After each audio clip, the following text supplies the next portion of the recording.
isi ya none. Menya byimbitse ibigezweho mu Rwanda, mu karere no ku isi yose.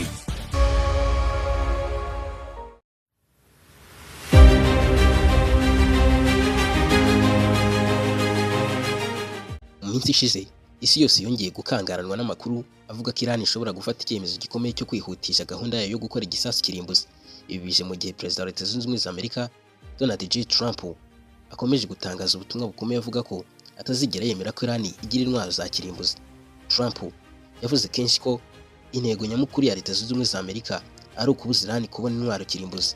White House cyangwa se ubuyobozi bwo muri Leta Zunze Ubumwe za Amerika bwatangaje ko ibikorwa bya gisirikare bya Amerika byari bigamije gusenya ubushobozi bwa Iran mu gukora misile no kuyibuza kugera ku ntwaro kirimbuzi. Amakuru mashya agaragaza ko Leta Zunze Ubumwe za Amerika yasabye Iran gutanga uranium yayo yose kugira ngo yongererwe ubushobozi bwo kudaterwa n'ibihugu bitandukanye birimo Leta Zunze Ubumwe za Amerika ndetse na Israel. Ibi bintu White House yabitangaje ivuga ko ari ingenzi cyane kuba igihugu cya Iran cyafata umwanzuro wo gusezera ndetse no kwibagirwa burundu mu gutegura ndetse no gushyira mu ngiro ibikorwa byose byo gukora igisasu kirimbuzi. Ari ingenzi mu kurangiza intambara no kugera ku masezerano mashya atanga amahoro n'agahenge ku bihugu byombi. Ibi bivuze ko impungenge ku bushobozi bwa Iran bwa nuclear zigihari cyane kuri Leta Zunze Ubumwe za Amerika. Na Amerika nayo birumvikana ko igifite mako bivuga ko igihe icyo ari cyo cyose igihugu cya Iran cyagera kuri nuclear. Nubwo Perezida wa Leta Zunze Ubumwe za Amerika Donald Trump yavuze ko Iran yemeye gutangira kumvikana nayo, intwaro kirimbuzi kiracyari ikibazo gikomeye cyane mu biganiro byose bagerageza guhuriramo. N'agahenge kose kajya gupfa, icyabanje kuganirwaho ari ikijyanye n'intwaro kirimbuzi. Nta cyemezo gifatika cya Tehran cyangwa se cy'ubuyobozi bukuru buva mu gihugu cya Iran kigaragaza ku mugaragaro ko bafite gahunda yo gusezerana nabo gukora ibyo bitwaro kirimbuzi, ahubwo bafite gahunda yo kubikomeza ndetse nabo bakagaragaza ubushongore n'ubukaka bw'igihugu cya Iran n'ibindi bihugu byose bigera mu 9 byamaze kumurika ibisasu byabyo ku ruhando mpuzamahanga. Nitwa Tuyisenge Chrétien, iyi ni isi ya none. Munyemerere turebere hamwe iby'umushinga wa Iran wo gukora igisasu kirimbuzi, ariko nanone ho rukomwa mu nkokora n'ibihugu bibiri, Leta Zunze Ubumwe za Amerika n'igihugu cya Israel, bitifuza ko iki gihugu kigera kuri izi ntwaro kirimbuzi. Munyemerere tubyinjiremo.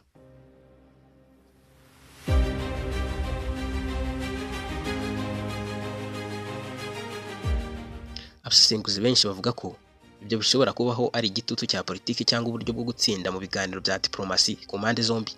Ni kenshi inama nyinshi zagiye zihuza ibihugu byombi, Leta Zunze Ubumwe za Amerika ndetse n'igihugu cya Israel, bose bigamije kuburiza hamwe umugambi wa Iran wo gukora igisasu kirimbuzi. Ku ruhande rwa Iran rwo ntabwo bumva uburyo ibihugu bibiri birimo kuyirwanya buri munsi. Iran yo ku ruhande rwayo yakomeje kuvuga ko gahunda ya nuclear ari yo gukoresha ingufu n'ubushakashatsi bwa siyanse gusa, atari yo gukora bombe atomike cyangwa se igisasu kirimbuzi. Ariko ibihugu byinshi birimo Amerika ndetse na Israel bikomeje gushidikanya kuri ayo magambo, aho mu gihugu cya Iran bakomeje gutangaza.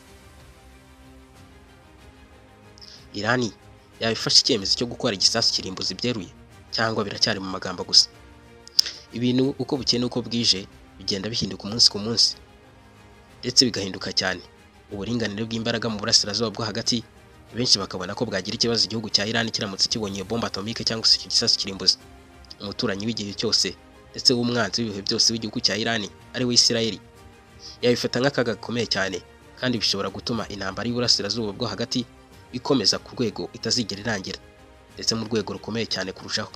Abasesenguzi bamwe bavuga ko nyuma y'ibitero bikomeye Iran yahuye nabyo, ishobora kubona intwaro kirimbuzi ku buryo bwo kwirinda ibindi bitero, nk'uko igihugu cya Korea y'Amajyaruguru cyabigenje mu bihe byabanje, igihe nacyo cyarwanaga intambara y'inkundura yo gukora igisasu kirimbuzi, ariko kikajya kitambikwa n'ibihugu bigiye bikomakomeye birimo Leta Zunze Ubumwe za Amerika, ariko iki gihugu cya Korea y'Amajyaruguru kikabyeraho. Ariko gukora icyo gisasu si ibintu byoroshye kugezana n'ubu ngubu, kuko umushinga Iran yawutangiye kuva kera kugeza ubwo ivumbuwe na Leta Zunze Ubumwe za Amerika ndetse n'igihugu cya Israel, bigatangira kwitera ejo bundi ku itariki 28 Gashyantare muri mwaka wa 2026. Ikoranabuhanga rikomeye cyane, ubushobozi bwo kubihisha Amerika ndetse n'igihugu cya Israel ni ikintu gikomeje gukomerera cyane igihugu cya Iran.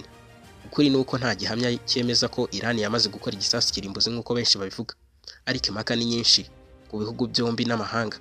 Bamwe bemeza ko Iran igomba kugira icyo gisasu kirimbuzi, abandi bakemera ko itagomba kukigira mu buryo bumwe cyangwa ubundi. Abandi bakavuga bati sundi bya bitwaye kiyo ikigeze ku kibindi byo bifite. Perezida wa Leta Zunze Ubumwe za Amerika Donald Trump wakunze kuvuga ko Iran itazigera na rimwe igira intwaro kirimbuzi. Naho Tehran cyangwa se ubuyobozi bw'igihugu cya Iran bwo gukomeza guceceka.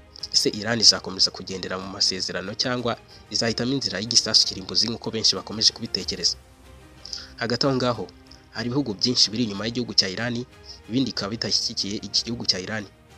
Uburusiya, Ubushinwa, Pakistan ni ibihugu bikunze kuvugwa cyane ko biri mu mugongo w'igihugu cya Iran, bishyigikira mu buryo butandukanye. Ushobora kuba ari uburyo bwa diplomasi nayo yagira intwaro kirimbuzi, ubiri inyuma rwose nta kabuza. Igihugu cy'Uburusiya cyakunze kumvikana cyane gishyigikira igihugu cya Iran mu bikorwa ibyo ari byo byose, by'umwihariko ibikorwa icyo ari cyo cyose Iran yakoraga irimo irwana n'igihugu cya Leta Zunze Ubumwe za Amerika. Uburusiya bukunze kurengera Iran mu rwego rwa diplomasi, cyane cyane muri Loni no mu biganiro bya nucleaire. Moscow cyangwa se ubuyobozi bwo mu gihugu cy'Uburusiya bwavuze ko itabona igihamya ko Iran iri gukora intwaro kirimbuzi, mu gihe igihugu cy'Ubushinwa nacyo gishyigikira ibiganiro aho gukoresha intambara. Kandi igihugu cy'Ubushinwa ngo kirwanya ibihano bikomeye bya Leta Zunze Ubumwe za Amerika ikunda gufatira igihugu cya Iran. Ariko Beijing cyangwa se ubuyobozi bwo mu gihugu cy'Ubushinwa ntibuvuga rumwe ku cyemezo cyo kubuza Iran gukora igisasu kirimbuzi. Babona ko rwose baramutse bagitunze nta kibazo, kuko ibindi bihugu bitandukanye twagiye tugaruka no mu biganiro byacu biboneka kuri iyi channel bifite kandi ibyo nta kibazo bifite cyangwa se biteza muri iyi si. Pakistan ni undi muhuza uri hagati ya Leta Zunze Ubumwe za Amerika n'igihugu cya Iran, ariko nanone uko bukeye n'uko bwije bigenda byumvikana ko yamaze gufata uruhande. Pakistan iri hagati mu biganiro bya diplomasi hagati ya Leta Zunze Ubumwe za Amerika na Iran nk'umuhuza, ariko nayo ntiyashyigikira ku mugaragaro ko irimo gufasha Iran mu buryo bumwe cyangwa ubundi.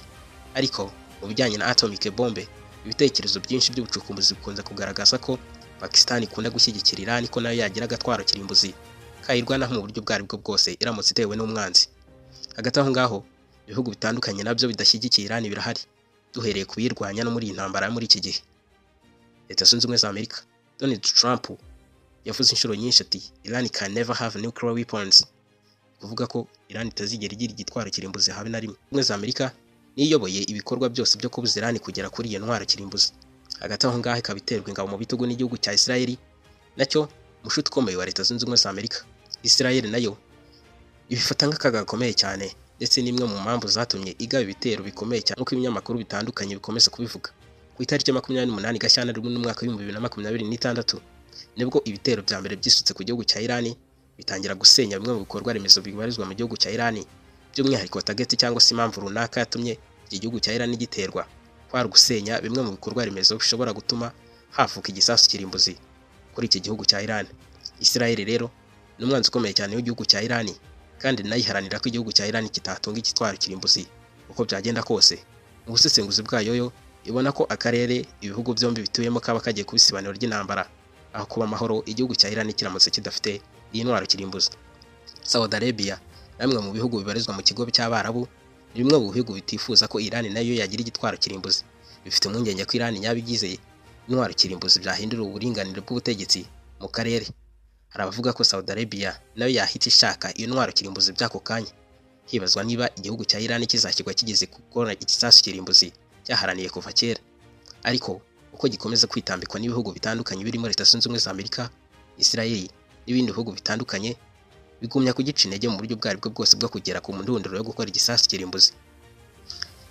Muri iki gihe intambara yabaye amashiraniro, uduhenge twabaye duhenge hagati y'ibihugu byombi no kwiganaho mu bijyanye na diplomasi na politike. Intambara ikaba intambara, ibicuruzwa bikazamuka hirya no hino, abantu bakagorwa mu buryo butandukanye, ariko ikigamijwe cyo ni kimwe, ni inkundura yo gukora igisasu kirimbuzi, bamwe babishaka abandi batabishaka mu buryo bwari bwo bwose bushoboka. Dutegereje kubona uko iyi ntambara izarangira, niba Leta Zunze Ubumwe za Amerika na Israel bizarangira batsinze koko badashyize hasi igihugu cya Iran ndetse no kuyibuza gukora igisasu kirimbuzi. Nanone tukongera tugategereza igihugu cya Iran cyabonye nucleaire uburyo bizaba bimeze. Nitwa Tuyisenge Chrétien, ninjye twabanye muri iki kiganiro, naho ubundi iyi ni isi ya none. Reka dutegereze uko bizagenda. Imana ikomeze guhezagire.